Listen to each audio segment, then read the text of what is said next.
question everything. You know, with these retrogrades, one of the things as a holistic psychotherapist that I say to people, to live an optimal life, you need to get out of the unconscious repetition of your parents' patterns, ways of being. What are their attitudes towards bodies? What are their attitudes towards relationships? How do they fight? How do they treat money? This is, people ask me all the time, what's the way for me to live my best life? Question everything. Don't just assume because you learned it from your parents that you should then just repeat it. That's not an optimal life. I call that, really analyzing your family culture so that you can find out what your self-culture is. That's my first book, Find Your Self-Culture. Find out, what is your true culture, your true self-culture. That's a collection of ways of being, patterns, opinions, motivations.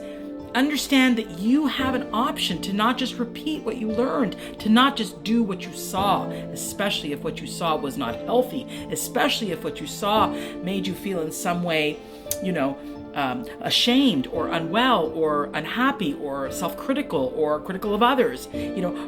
A big theme these days that I am noticing is, people in relationships, and they ask me to unpack their different texts with their partner that they're trying to figure things out with. And I will do the text analysis, and you know what? I'll go, okay, so you're shaming in order to get what you need. They're like, well, how is that the case?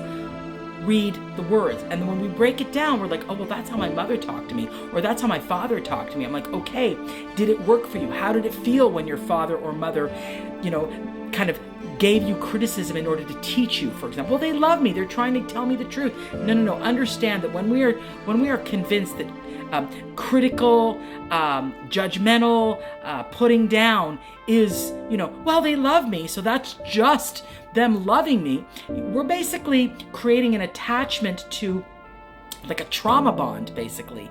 We're bonded in a way that is not healthy for us. So break that up. Become aware. Stop repeating what you saw simply because it's familiar.